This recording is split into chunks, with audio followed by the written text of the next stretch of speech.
Well, let's get ready for the best show you've ever seen.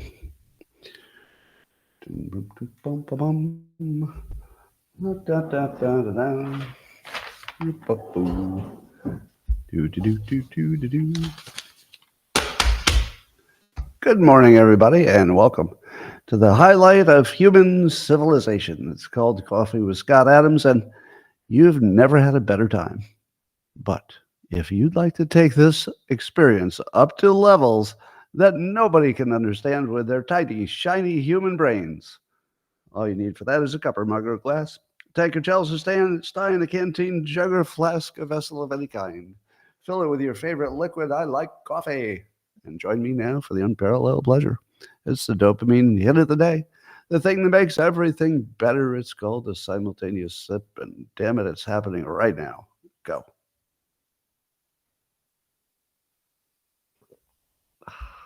My enjoyment of that sip is unparalleled, really. Well, let's talk about some sciencey things and such. Then we'll get into all the ugly politics. I know you want that. You want it bad. We got some good stuff today.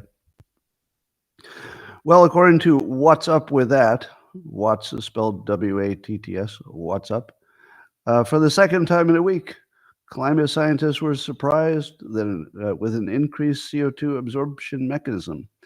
So it turns out that there were two things that climate scientists might have gotten wrong about CO2 absorption. Number one is how quickly plants absorb it. Number two is how much heat can be absorbed by the ocean.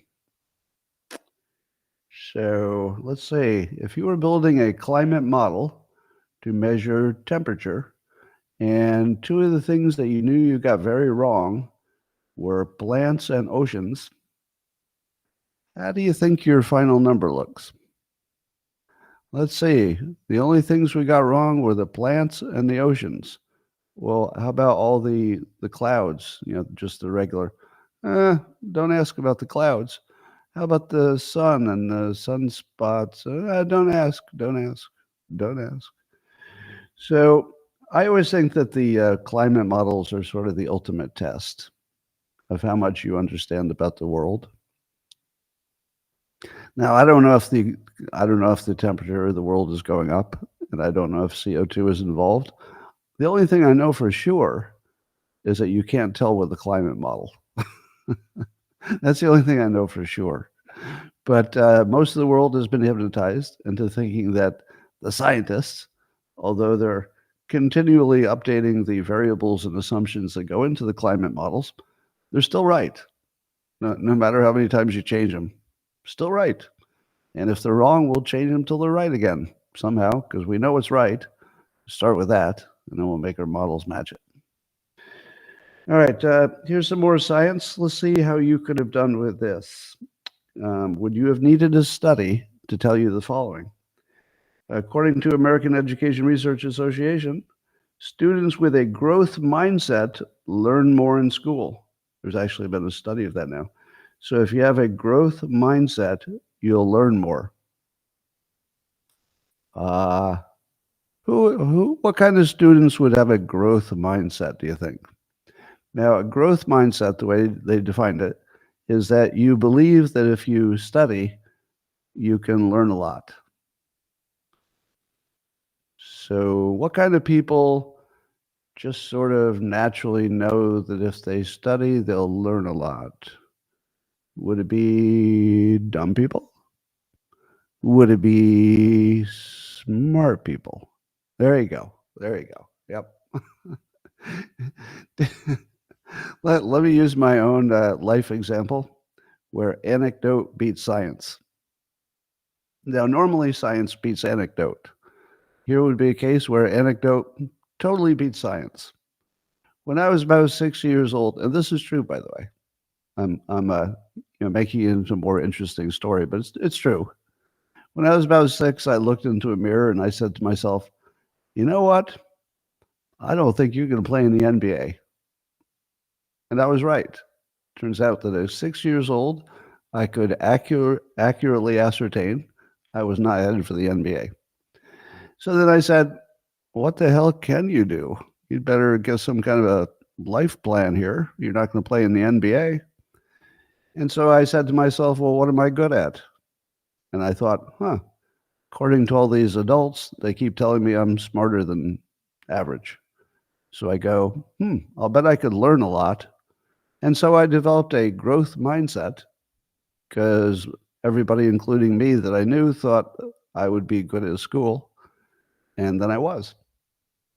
Now, did you really need to run a study that people who are pretty sure they're good at school and that going to school and learning will be good for them, they end up learning more? Did we need to study that? Did we? I think you could have just asked Scott next time. Well, I didn't see this coming. New York City has a drought. Apparently, it was drier than normal in October. And New York City people are being asked to conserve water. So the city's falling apart. There's crime, there's debt, and not nearly enough water. So sooner or later, every blue state will turn into California. They won't have energy and they won't have water. And there'll be fires raging through the houses, which, by the way, is probably true. The longer a state remains blue, probably the less water and energy they're going to have because the way they run stuff. Anyway, we hope they do well. Did you know, according to Slay News, that the Biden-Harris administration has licensed DNA vaccines for the food supply? So I guess they're going to give vaccinations to the salmon and some other stuff. Doesn't it feel like the public should get some kind of a say in that? Instead of just going to the store one day and you're chewing on your salmon, and it's full of mRNA or whatever the hell they decided to put in there. Now, it's not like I'm an expert that if you ask me, Scott, do you think we should give this salmon a shot? I don't know, maybe. But I feel like they should at least run it by us. Hey, we really think we better give some shots to these salmon because whatever we've been doing up to now isn't good enough. To which I say, are you telling me the salmon I've been eating up to this point are all bad for me? I just don't know. But don't drink the water and don't eat the fish, and you're all going to die from climate change. There is a Soros prosecutor who's been a thorn in the side of people who don't like Soros prosecutors in L.A., who's been blamed for many of LA's problems. But George Gascon is apparently losing badly, like really badly, to the challenger. And Joel Pollack is writing about this in Breitbart. And I ask you this. Do you think the country is just adjusting? Do you think that the country has figured out that having a Soros prosecutor is basically a death knell for your state? How much do you think the country's figured out? Because I'm in my own little silo, and I never know, does the rest of the country know this, or is this just some little thing I see in my little corner of the news? But if the challenger's up by 25 points, according to the Times, that should tell the story. And in my location, the Soros prosecutor is on the ballot for recall. Now, if I had to guess, I would guess she's going to get recalled. So it's possible because, why would you even be on the ballot? I think she's going to get recalled. But so we could actually get rid of a Soros prosecutor in LA and San Francisco, potentially, in the same year. That'd be kind of a big deal. Anyway, we'll see if that happens. Do you know about Project 65? That's that lawyer, Mark Elias. He's a Democrat lawyer who's always pushing things in the domain of elections. Some say he's getting away with all kinds of weaselly but legal stuff, and he's affecting the elections. But here's what's happening now. This Project 65 So they're aligned with Mark Elias. They're running ads in every swing state saying that if any attorney represents Trump in regards to election integrity matters, they might lose their licenses. Can you imagine that? That's a real thing that's happening.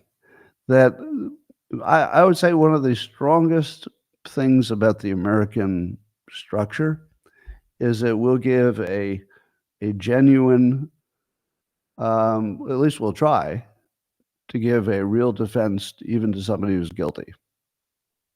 But here's a case where even if somebody's innocent, they're going to take out the defense. They're going to attack the defense, even if they're defending somebody innocent. So this is another case of the Democrats making you think past the sale, which to me is the biggest story of the year. So, the hypnotist take is he's making you think that Trump did steal the election in 2020 or claimed it was stolen when it wasn't. Now, nobody knows if that was election was stolen. There's no way to know that. So they're making you think past the sale. If Trump was right, and I don't know that either, that the election was rigged, then everything Trump does looks completely different. If it was not only not rigged, but it was possible for a human being to know that it wasn't rigged, and one of those human beings was Trump, and he knew it wasn't rigged, and he knew it was fair, and there's no evidence for that point of view whatsoever, well, then he's got some questions that need to be answered. I would say for sure, I would be very uncomfortable with Trump if I believed he knew he lost. But because I'm not a fucking idiot, I know that nobody can know if he won or lost because we don't have a system that would tell you that one way or the other. We do have a system that gives you a result. But let me say it again. If you're positive, you know that our election in 2020 was fair, you're a fucking idiot. And by the way, it might have been fair. I'm not saying it wasn't fair or was fair. I'm saying that if you're sure you know, because you were told that you can know, that that's knowable, you're a fucking idiot. Honestly, where have you lived in this world where everything is corrupt? Our finance markets, our healthcare stuff, every fucking part of our country is corrupt. And you're going to tell me that you're sure that 50 separate fucking elections were all done right? You're an idiot. You're a fucking idiot if you think you're sure you know that 2020 was fair. And let me say again, I don't know.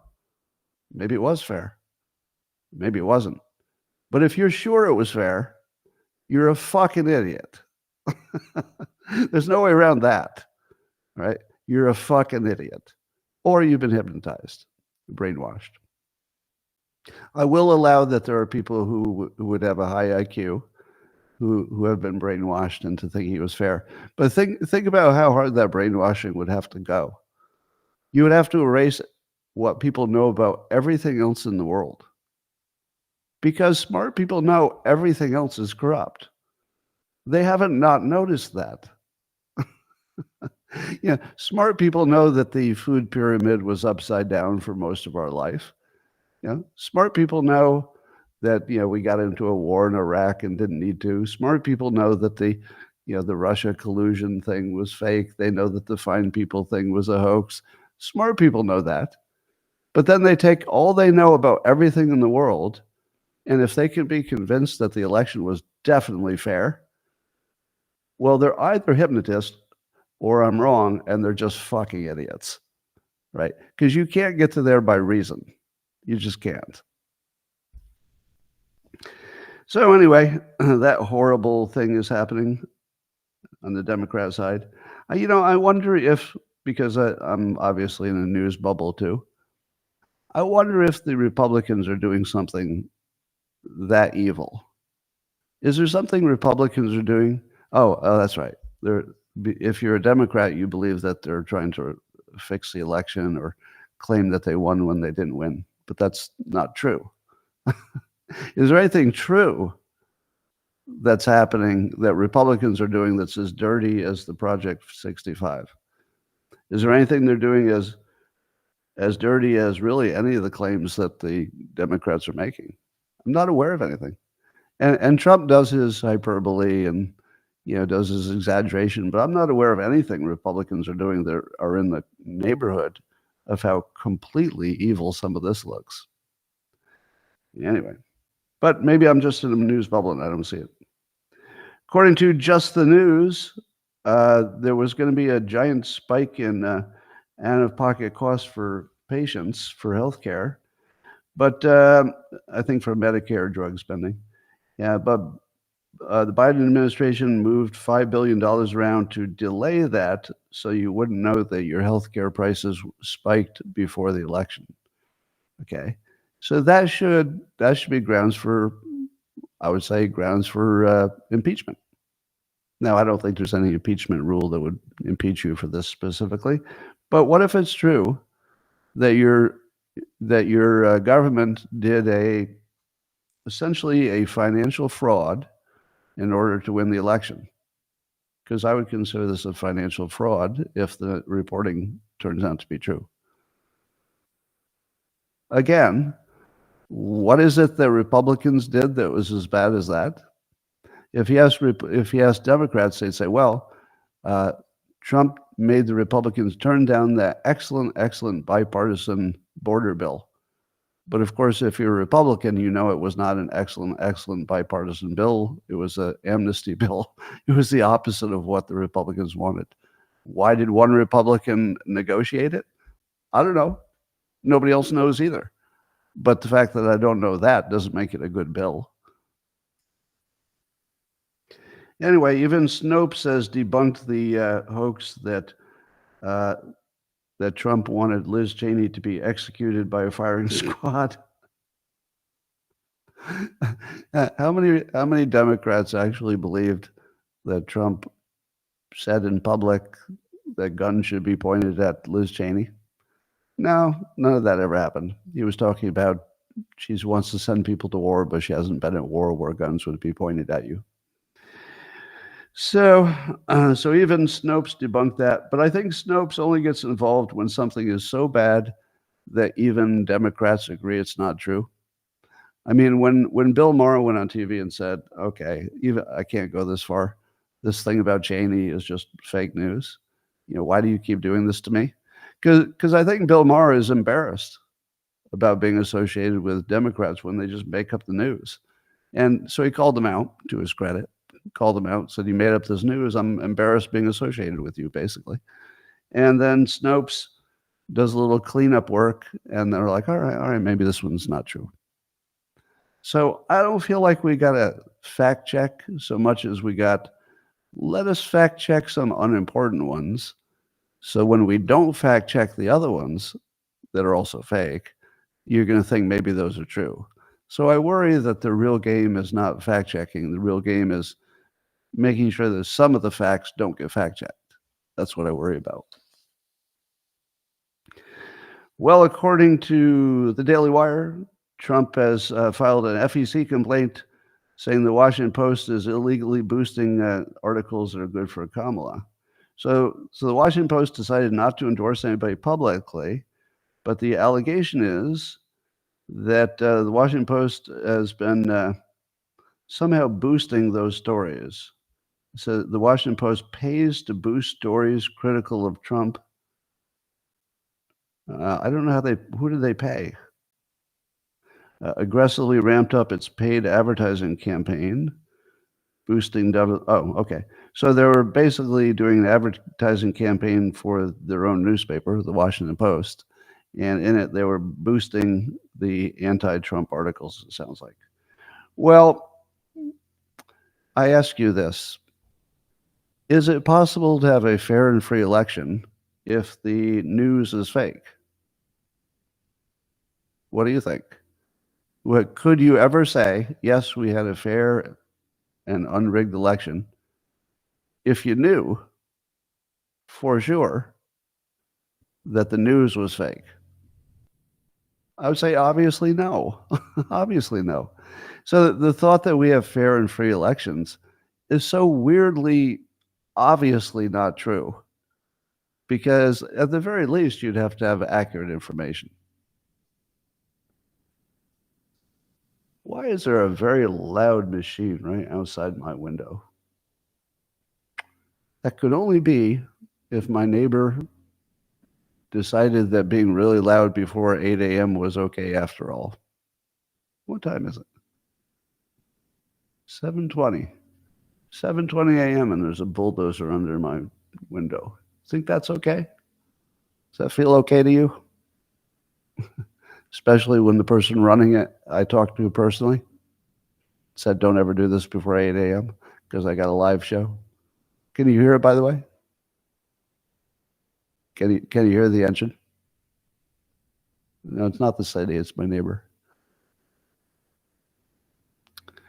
All right. Well, I guess I won't take care of that right now. Then, so does the Trump campaign have a case? Well, probably not, because I doubt the news industry is going to get punished for being biased, punished in any way for being biased.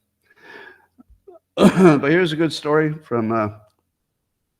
So David Axelrod was trying to dunk on Elon Musk, and he looked at something that Elon Musk had claimed on the X platform, and he said, "This is David Axelrod, well-known Democrat strategist type person."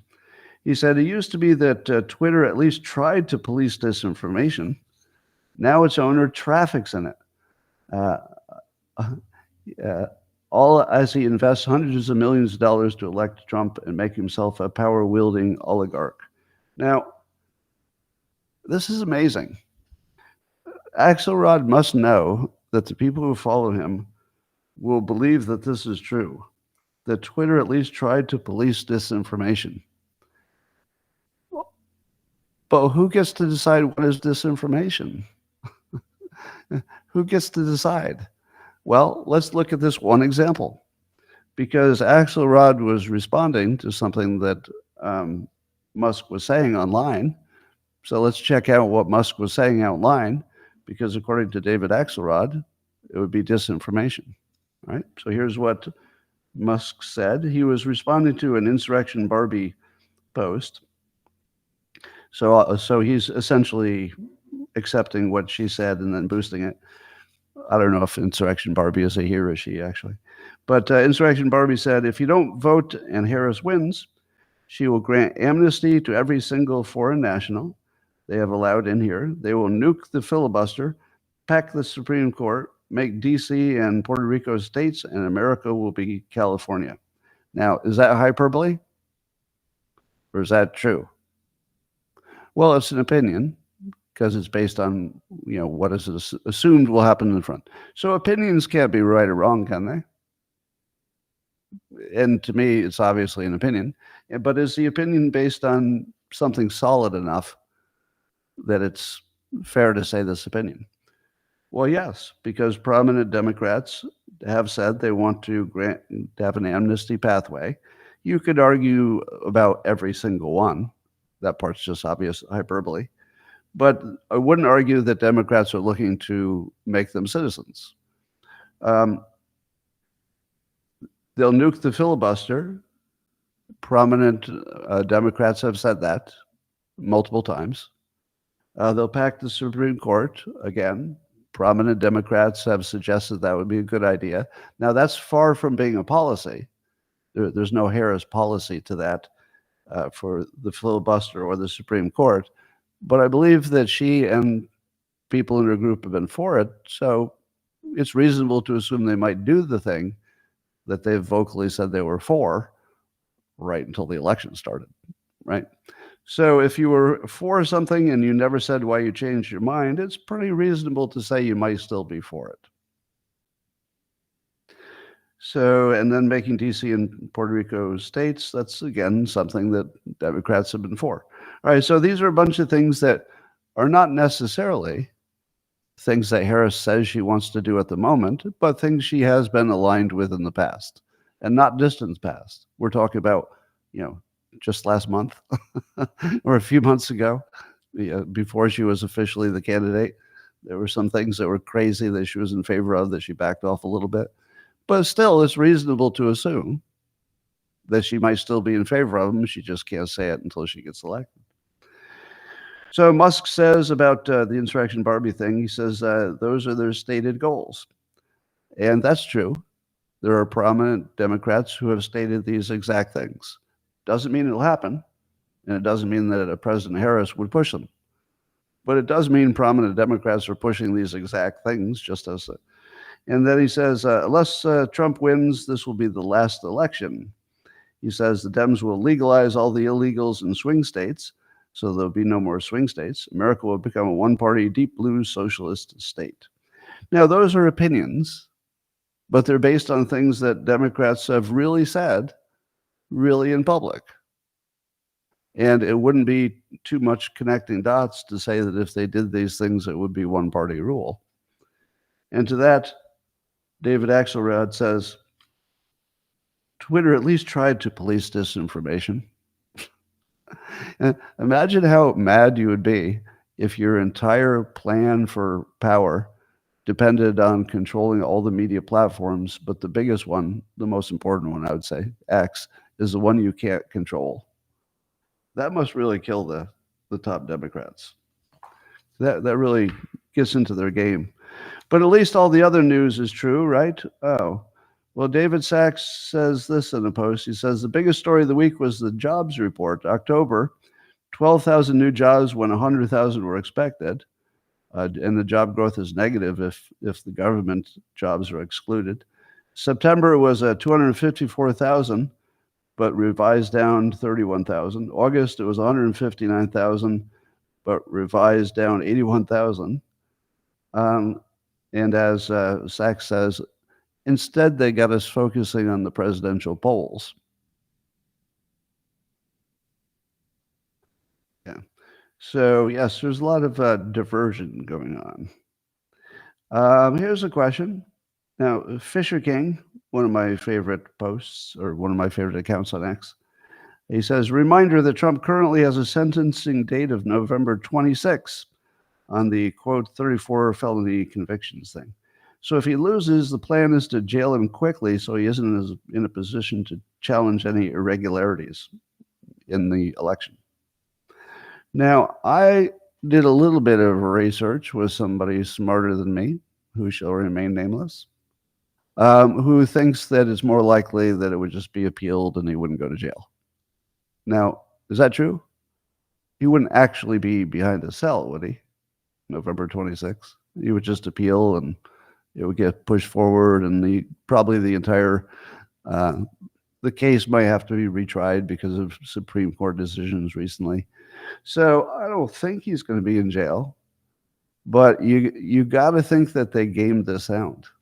You got to think that in some room there must have been a conversation where Democrats said, "All right, if we can get him in jail," and then they probably said, "Oh, he'll appeal. That won't work." So they probably have another plan. Rasmussen points out that 45% of the people they polled say that when states are late in reporting their election results, it makes them less confident that those are real results. And yet, we've been told that it will take days before we have our election results. Why would a country that's so concerned about election integrity wait several days to count the votes when they would know that something like 45% of the country would trust the outcome less if it doesn't happen the same day as the election? Why would they do that? I can't think of any reason, can you? If it's not to cheat, what would be the reason? Is it so they can have machines instead of ballots? Is it so? Why? It doesn't seem to be any reason other than to promote cheating, because other countries don't do this. Other countries say, even if it's mailed in, you have to mail it by this date. So we'll be done counting by this date. I don't know. Seems to me very suspicious that something so easy to fix and so big a problem would remain unfixed forever. I can only think there's only one reason I can think of that you wouldn't fix a problem that big that's that fixable. So here's a little exchange I had with Ian Bremer about our secure elections. He posted yesterday. He said, "I have no idea who's going to win." He said, "I'm extremely confident the election will be free and fair and secure. And most takes on social media would have you believe exactly the opposite. They are lying to you." Okay, well, I would be an example of someone who believes exactly the opposite about our elections being free and fair. I believe that by design, they're designed to be the opposite of that. It would be easy to design them to be free and fair. And since we don't, and yet we have the full capability of doing it, I think the smart take is that they're designed to be rigged. Now, that would suggest that Ian thinks that I'm lying to you. Am I lying to you when I say everything in our country is rigged? That's not a lie. That's something you can observe yourself. Do you think the election's the most important part, like the one that gives people the power and the money ultimately? You think that's the only thing that's not rigged? Do you think that state actors couldn't rig our machines and get away with it without us knowing? It's almost insane or something to imagine that saying that we can't be sure who won is somehow a lie. How could that be a lie? I could be wrong. I could definitely be wrong. But where's the lie? I'm telling you exactly what you see. What you see is every industry that can get away with polluting does. Everybody who can get away with cheating does. Everybody who can hide something that's bad for them does. Everywhere. All the time. Every country, every organization, every government entity, everywhere. And I'm supposed to believe this is the one time it doesn't happen? And I'm the dumb one? I'm the liar? So that makes me the liar to say that everything will go the same way everything goes? If everything always goes one way, always, just always, and I say everything always goes one way, I'm lying to you? So I responded and I said, how could we possibly know that? In other words, how could we know that the election would be free and fair and secure, as Ian says? And I said it requires believing everything in America is obviously corrupt, as the news shows us daily. And of course, the news itself is corrupt, except for our election systems. So Ian responded. He says, in terms of how could you know the election is free and fair? He says lots of ways. And then he parenthetically said bipartisan audits, studies, etc., to know that. And to which I say, wait a minute, bipartisan audits? We don't have a system that can be audited. Why does Ian think we have a system that can be audited?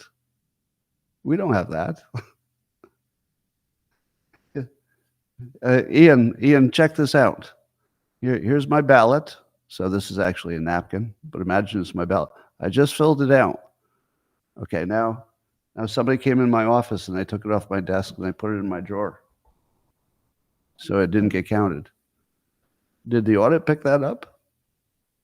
Now, I just want to know, who thinks you can audit our election? If a programmer got in and changed the bits on the counting machines, who catches that? If we have known cases of non-citizens voting, which we do catch in small numbers, a dozen here, a dozen there, how many got away? Do we have a system that catches every one of them? Does our audit catch every one of them? How could you possibly think we have an auditable system? So, bipartisan audits. They said studies, to which I say, studies? What kind of study can you do if you know that they're not auditable? What would the study say? It's not auditable, but we still know the answer? Who exactly would you pay to do those studies? How old are those studies, and did they look at every state? Here's what I think some of it is. I think JCal was taking a run at this. If you cheated so big that it would really change the election, it would be too hard to get away with it. But It doesn't need to be big. You can just force it to be a tie election, until election day, which we saw them do right in front of us. I predicted a year ago it would be a tie on election day no matter who ran. Here we are. It's a tie on election day no matter who ran. They actually replaced the candidate and they still got a tie. So as long as the news can drive it toward a tie, then all you have to move is a couple of swing states, which means just a couple of thousand votes in a couple places. Maybe 3 places would be enough. So yes, it could be really small. I don't think we would necessarily catch something really small. But Ian Bremer pointed me toward a podcast that he had with a woman who apparently is in charge of making sure that our elections are fair and free. And she works for a group called CISA, CISA. Now, among other things, I guess their job is to make sure elections are fair and free, because the states do their own versions of elections. So you need some kind of an auditor to come in and make sure they have resources that they need and that sort of thing. So CISA does that. Now, CISA works with, let's see, I looked at their website. They work with a group called CrowdStrike. CrowdStrike. Have you heard of them? Yeah, CrowdStrike is part of their cybersecurity infrastructure for CISA.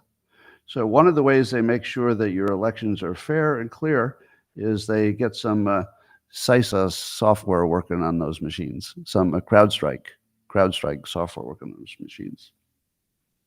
Has anybody ever heard of CrowdStrike? Does that name ever come up in politics?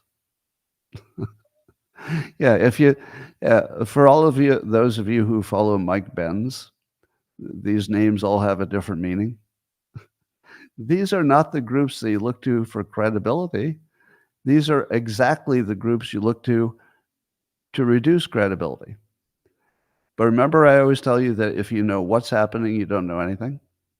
You have to know the players. So if I just told you, oh, the government has a whole entity that's their whole purpose is to make sure the elections are good, that would be telling you what's happening. And you wouldn't know anything. Now I'm going to tell you who's doing it. The people who are most often accused of of bad behavior are the ones in charge.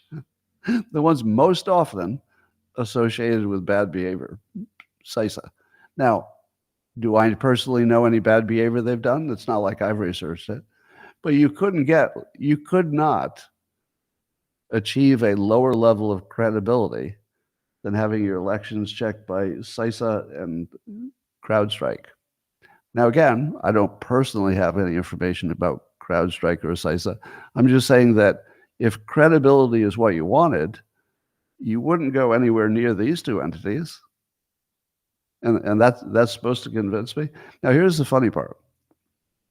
The CISA representative, I don't know if she was the head of it or just the head of the election part of it, but she was a manager. A manager. Would you listen to a manager's opinion about whether an election was fair and free? Have any of you worked in the real world? Let me explain the real world. There are engineers who know how things work. And then there are things called managers who don't know how anything works or how anything is put together. If you talk to the engineers, they'll say things like, well, the reason CISA has such a big operation is there are so many places that our elections could be vulnerable. And I'd say, wait, what? Yeah, they do lots of stuff.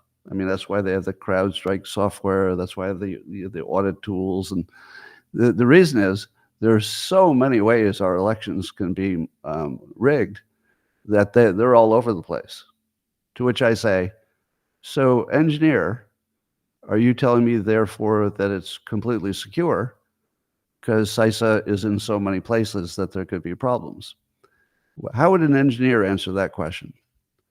An honest engineer would say, well, really, the fact that there's dozens and dozens of holes we have to plug is kind of a strong indication that there are holes we haven't plugged that we don't yet know about.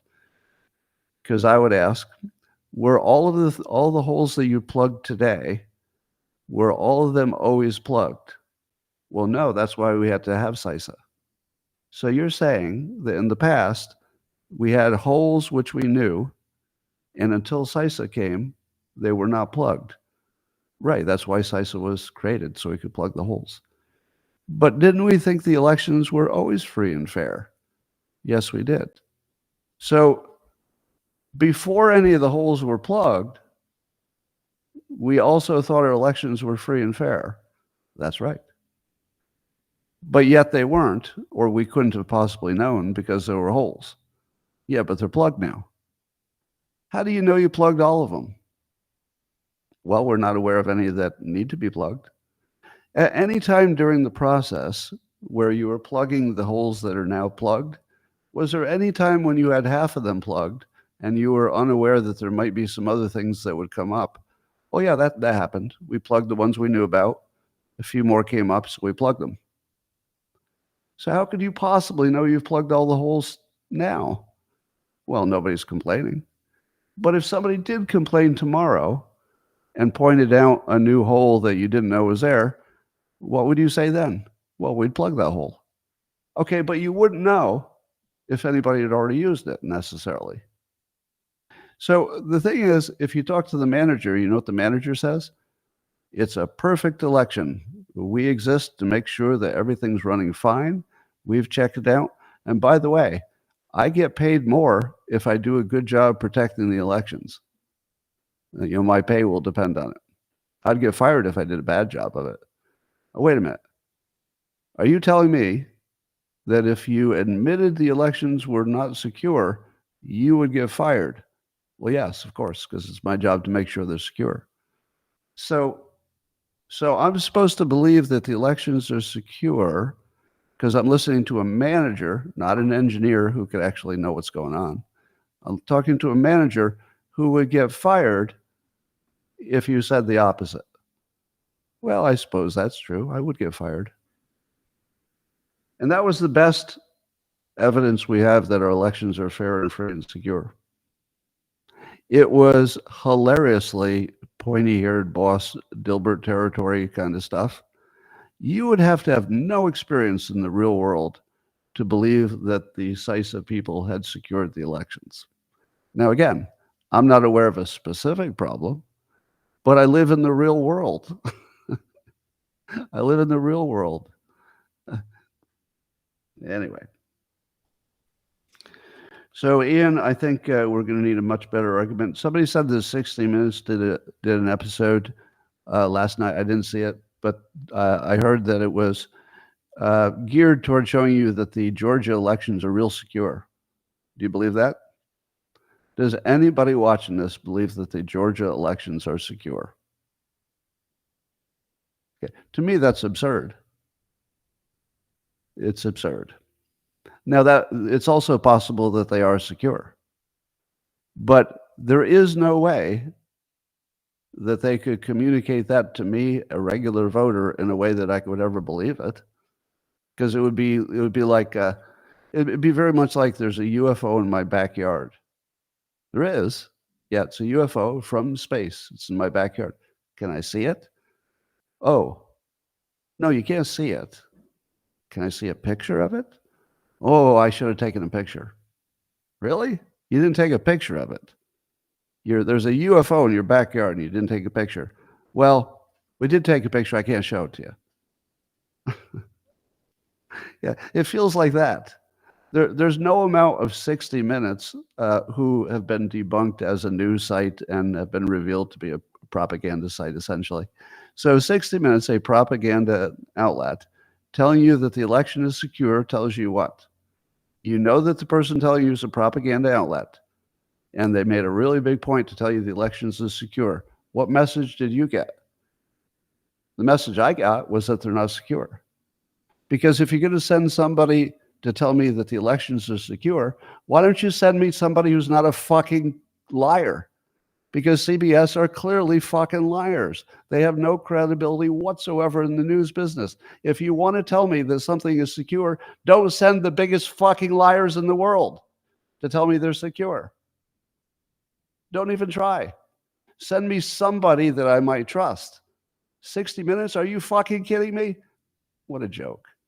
CISA, are you kidding me? That's who I'm going to trust? Are you fucking kidding me? That's who I'm supposed to trust. Well, Morning Joe continues to be hilarious in their propagandaing. They said about Kamala Harris, quote, she delivers the message that I think Americans want, which is, let's come together. I'm going to be president for all Americans. So Morning Joe thinks that Kamala Harris has a unity message. Maybe. Seems to me that Republicans have been called insurrectionist, white supremacist garbage. Deplorables, if you will. I don't see any possibility that she's bringing anybody together. And what it feels like is that she just mugged me and she's telling me it's time to unite. To which I'm saying, how about you give me back my wallet and then we will talk about uniting? Nope, I got your wallet and I'm going to shoot you in the arm. Now, how about uniting? No, I'm really mad now. You took my wallet and you shot me in the arm. Damn it, I'm going to kill you. Well, I'm going to kill you. I have to kill you because you're dangerous now. So they kill me. If only he had been willing to unite. If only. He'd still be alive today. But it was his unwillingness to unite with his mugger and abuser that caused his downfall. And really, he had it coming. He moved the lectern. Nate Silver, as you know, famous pollster, thinks that maybe the polls are bunching for the purpose of being credible. Yes, the polls are bunching for the purpose of being credible, which I told you a year ago, and every month since then, the polls will bunch to pretend to be credible. And then the polls bunched to pretend to be credible. And Nate Silver calls it out because it's obvious. But as Alex Castellanos says, he told Fox News this, and he's worked for various campaigns, so he knows what he's talking about. He says, I think they're missing a massive shift in voter registrations underneath all of this. 31 states have voter registration by party, and 30 of them in the past 4 years have seen movement toward Republicans. So he doesn't think it's like a wave, but maybe a wavelet. So the idea is that you don't catch the last minute sentiments. These polls might miss that. And that you can't have so many people registering to be a Republican unless they're going to vote Republican, right? So it is reasonable to assume that nearly all of the Republicans who registered for the first time did it for the purpose of voting for Trump. So I don't think the polls have that in their numbers. And the reason they wouldn't have the new registrations is because they're going to look at how people voted in prior polls to figure out how they're going to vote this time. And all the unlikely voters who have newly registered, they don't have a history. So when the pollsters try to put the old history into the new prediction, they can't do it because now the history is destroyed by the fact that something new happened. A whole bunch of people registered, which is unusual for Republicans to have more registrations than Democrats, at least lately. Nancy Pelosi wants you to think about Trump's cognitive ability. She's hitting that hard. But this is that wrap-up smear thing again. So she's good at the wrap-up smear. She also talks about the insurrection. So remember what a wrap-up smear is? So a wrap-up smear, Nancy Pelosi actually explained this in public, that a politician will leak some story to fake news people. The fake news will run a story about it, and then the politician doesn't have to rely on themselves as the source. They can say, well, look, the New York Times has a story about it. I'm just quoting the New York Times. They're concerned about, let's say, Trump's cognitive abilities. But it came from the politician. So the politicians tell you that there was an insurrection in 2020, which depends entirely upon Trump's inner thoughts. And they've actually caused the entire country to think past the sale. that we could somehow know Trump's inner thoughts and that he knew he lost in 2020, even though the results looked very much like he got cheated because of the last minute change in the numbers. Now, I don't know that he got cheated, but I know that it looked like it. And I know that half the country said, oh, that looks exactly like they cheated. And if Trump agrees with half the country, which is the vast majority of his base, they're on the same side, the most likely explanation of what happened is that he thought the same thing his base thought. He thought it was really, really rigged. Now, everything you see in the news and from the Democrats make you think past that sale. The sale is, what did Trump think at the time? Because if Trump thought the election had been stolen, then everything he did makes a lot more sense. He was trying to stop a steal. That would be pro-republic, pro-democracy, pro-America. The way it happened, not good, because there was violence. But if you were looking at the intentions and whether he should be, punished for it or rewarded for it, it's based on what he thought. And what he thought, I think, is kind of obvious because so many of his base thought the same thing based on looking at the same stuff. I can completely see why they would think it. So also, Obama dusted off the fine people hoax again yesterday. Can you believe that? The fine people hoax, the most debunked hoax in American history, and the ex-president is using it on the eve of the election to change the news. This is fake news. It does show me that any positive thought I ever had about Obama, I need to remove. Because there was a day when I said to myself, you know what, I don't like everything Obama does, but he was a solid president. Based on him pushing the fine people hoax on the eve of the election, I would say I take back every good thing I ever thought about that fucking asshole. I think he's a piece of shit now. I think doing this to the country is absolutely, it's close to criminal. It's very close to criminal behavior. I don't think it is, but it's as close as you can get. So I would say that the Obamas are now in the shithole shame factory of America. There's nothing good about them. And Michelle Obama probably has a cock. I don't think that's true, but if he's going to do the fine people hoax, I'm going to go with Michelle as a cock. And I'm going to say it every time he says the fine people hoax because Michelle Obama has a cock.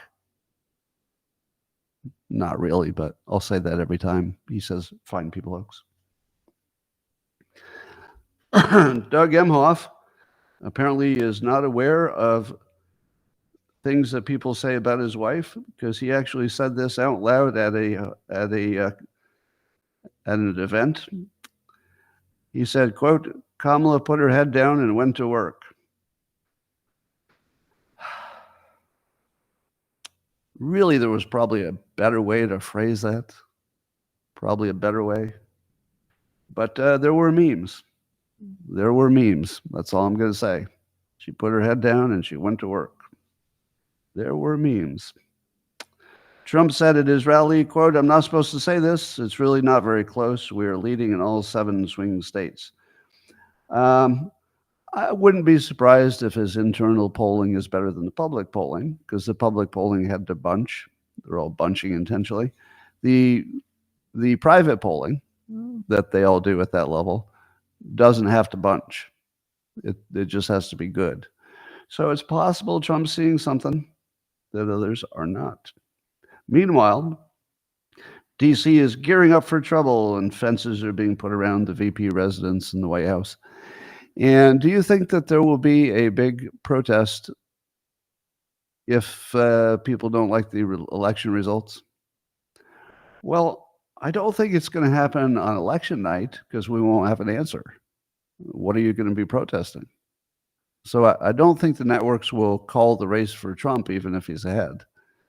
So I don't know exactly when said protests would happen or who would be doing it, but I suppose it's smart to be prepared.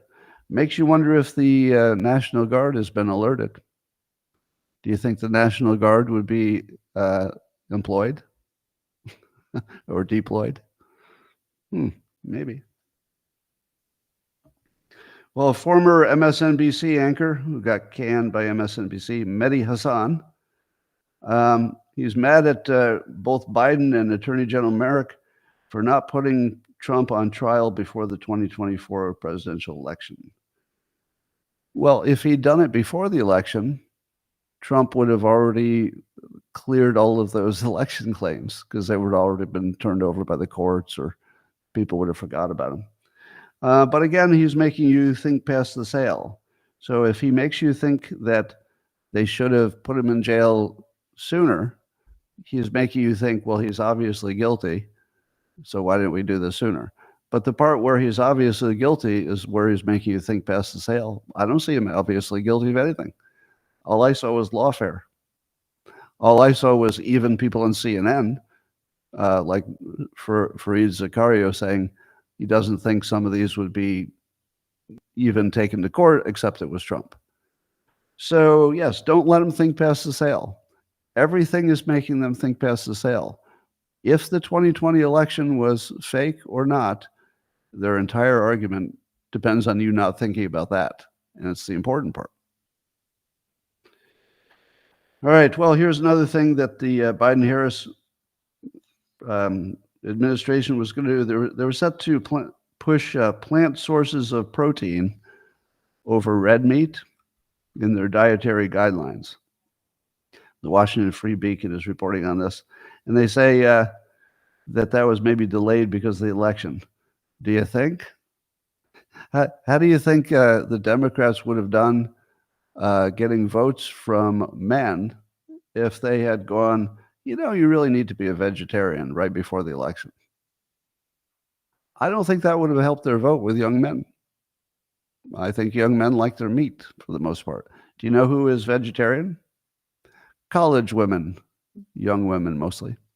So this is another indication that Democrats are the party of women. And I still take credit for being the first person who said that the parties would become the party of men and the party of women. I think I'm the first one in the country to say this is obviously going to happen. And it did. I probably said that in 2016. So the post-millennial says that Kamala Harris has a separate message she's sending on the campaign to the Muslims versus the Jews, the American Muslims and Jews. And that she is a little more pro-Israel with the Jewish Americans and a little more pro-Palestinian with the Muslim Americans. Now, that's no big surprise, right, because they're politicians. But I wondered, does Trump ever do that? I'm trying to think, has Trump ever had two messages for two different groups of people? It seems like with all the politicking, there must have been some time it happened. But I don't really see that happen. Trump is weirdly honest in ways that I don't think are completely understood. And here's one of them. He gives you one message. Now, you might not like the message, and you might think the message is based on a lie or something, but he gives everybody the same message. And that strikes me as honest. When I watch somebody give different messages to different groups, that strikes me as dishonest. When I just think that Trump, even though he's directionally accurate but fails the fact checking, quite a bit, that the directional accuracy is the part I cared about. Somebody was challenging me on how much wall he got built. I think Cenk was saying he didn't build much wall. To which I say, but he tried to build a wall. I mean, he tried. Nobody tried harder than he did. He tried different funding mechanisms. They kept thwarting him at every turn. And he got some going, got money from the military, et cetera. So that's what I want.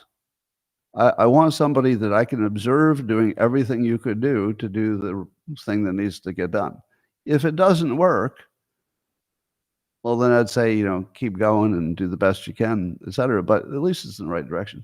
So for me, the fact that Trump does seem to do directionally what he says he'll do feels honest. And so does not having two messages for two different groups of people. So I'm completely aware that the fact checkers will tear them apart and they'll say the windmills don't stop and turn off your TV, and I'll say he didn't really mean that. Don't fact check that. But directionally, and on the big stuff, Trump is much more honest. Much more honest. All right, what are Tim Wall's closing lies? Governor Wall says, there will come a day when you're going to be sitting on that rocking chair and the little ones are going to ask you, quote, when everything was on the line, there was somebody running who asked to be a dictator. No, nobody did that. And wanted to overturn the Constitution. Nope, no, nobody ever did want to do that. And talked about using the military against our people. Nope, that wasn't a thing.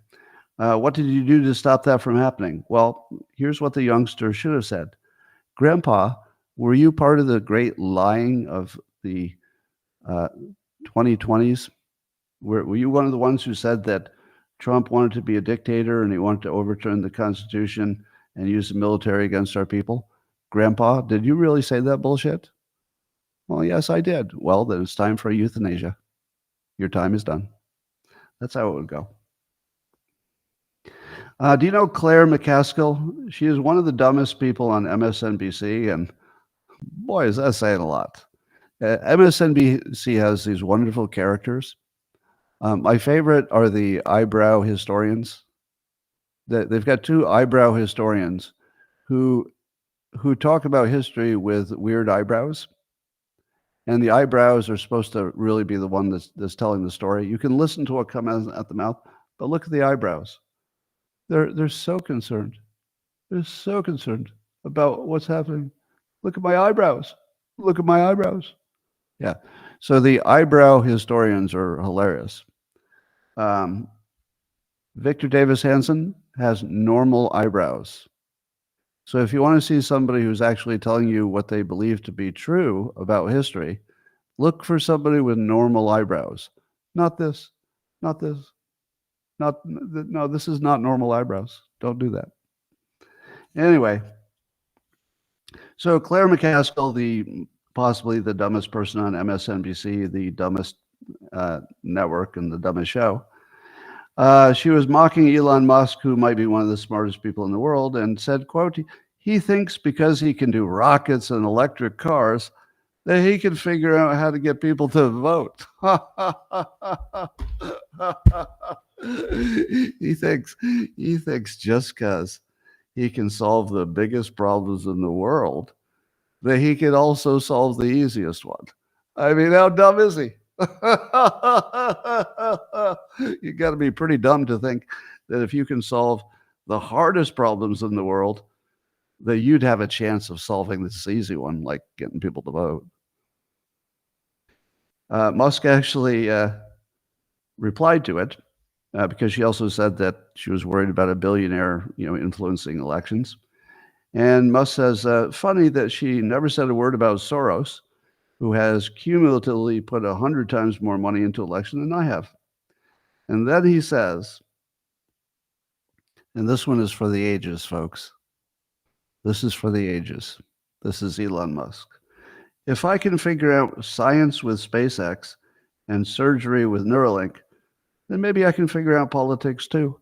And he puts a little shrugging icon. Maybe. Yeah, I think maybe you can.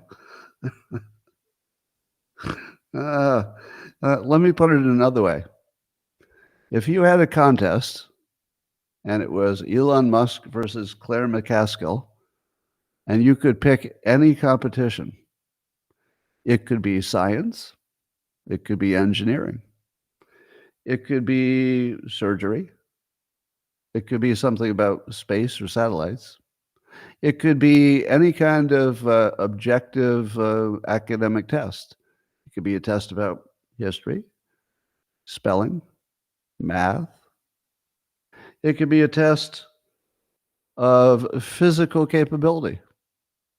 I believe he could outrun her, lift more than she could, and beat her at literally any contest in any domain.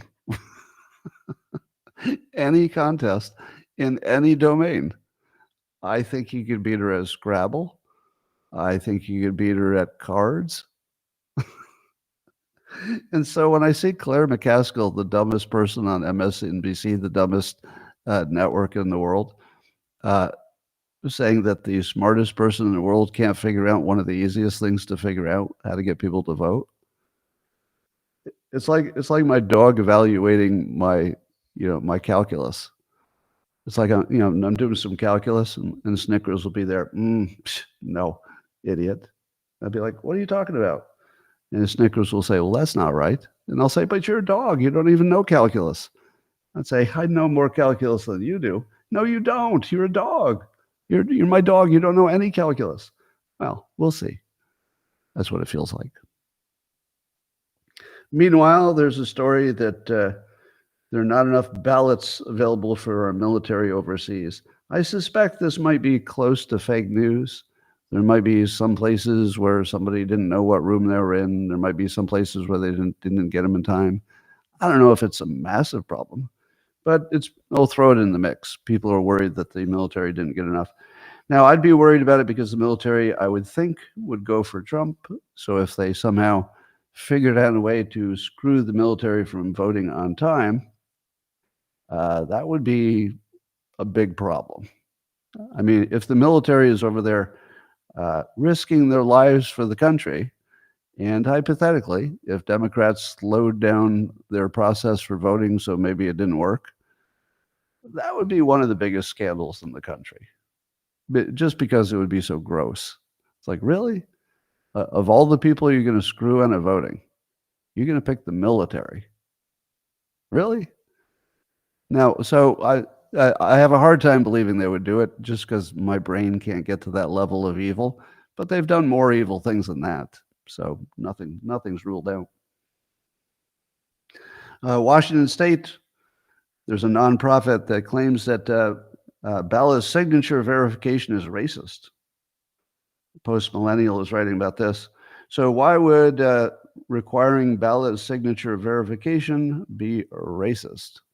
Well, the thought is that I guess white people can sign their name the same way twice. But according to this nonprofit, people who are not white are not so good at signing their own name. So that sometimes it would look like a fake signature when in fact it was real. Now, I don't know how many people can't sign their own name, but it feels like not a lot. But they had a better argument for older voters. There might be some old people whose signatures have changed. That happened to me. My signature is not the same because I had a problem with my hand. And they say that young people maybe haven't solidified their signature yet, so young people might be discriminated against. But I'd love to see the people who are actually checking the handwriting, because I've got a feeling that they let differences in the signature that are pretty big go by if there's at least something in common. That's what I guess. So if the signature doesn't look anything like the same person, then maybe they block it. But if it looks like somebody just got older, I don't know. I feel like they might let that go. I'd be interested how accurate they are at signature checks. Meanwhile, some Obama judge in Arizona said that Arizona must turn over the records of 1.2 million inactive voters so that they can be checked against who voted. Except they're not going to have access to it until after the election. So we'll be able to check if the election was rigged, but not until it's too late. It'll probably be certified by the time they work anything out. All right. So we see reporting that both sides, Democrats and Republicans, are making plans for what happens if the other side claims that the election is rigged. And that will happen. I think there's nearly 100% chance that both sides will claim it was rigged. Don't you? If Trump wins by a landslide, we've got the best chance of getting past it, but it won't stop people from saying it's rigged. They're still going to say it's rigged. They'll just say, well, you rigged the landslide, but you rigged it. So, and they're already blaming Russia. By the way, the CISA woman, the one that Ian Bremmer said would make me feel more comfortable with the elections, she kept going to Russia as the problem, and that Russia is trying to influence our elections. How much credibility did the CISA woman get when she started moving the conversation always to Russia interfering with our elections? No credibility. As soon as you start talking like that, I go, oh, okay, you're one of them. You're not really on our team. You're just saying stuff. So yes, there will be big trouble. I think it's all handleable. I think that everything that's coming is within our ability to manage. So if you're worried about, oh no, will everything fall apart? Society will disintegrate. It won't. The basic bones of the country are still way strong enough. So we'll be fine. We might miss some deadlines or something. Berkshire Hathaway, Warren Buffett's company, is sitting on an unprecedented amount of cash. They sold a lot, but not all of their Apple stock, and they have $325 billion in cash that's unallocated. Now, if you know anything about Warren Buffett, you know that he doesn't love to have lots of cash unless he thinks the stock market is not a good deal. But there's a lot going on. I don't think he sold just because of the elections. I don't think so. I think that he may have some big plan. I would note that the entire economy is going to require nuclear energy and AI and robots. As far as I know, Warren Buffett was not in AI or robots or nuclear power much. They might have had some hands in it. So it could be that Warren Buffett, I'm just speculating, just guessing, knows that the future economy will not look anything like the current economy. And it's going to be power, mostly nuclear. It's going to be AI. It's going to be robots. It's going to be self-driving cars. So he might need to just make sure he's got a big old ton of money in those things that'll be the future. So he may be looking at buying a company, for example. So he could be looking at, I don't know what he would buy, but 325 billion will get you quite a bit.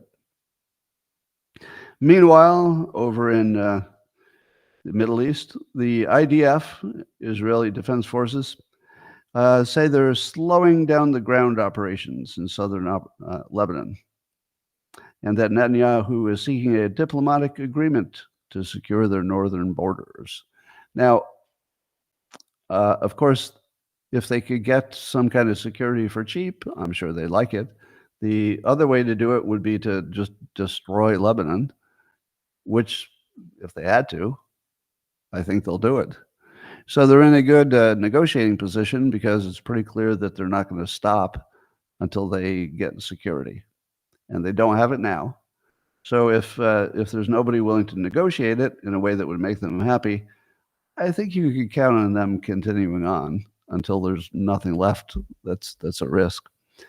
But the other possibility is they're just stalling and waiting for Trump to get in office, under the theory that if Trump's in office, Israel will look like it has more backing, maybe, and would be more able to get a good deal. So it could be they just want to keep their options open until Trump's there because they could get a better outcome. Maybe. We shall see. Well, that, ladies and gentlemen, is all I had for today. How are you feeling about tomorrow? I'm sure you've all voted. Maybe some of you are going tomorrow. But I'll double down on my prediction. I think Trump's going to win on the votes.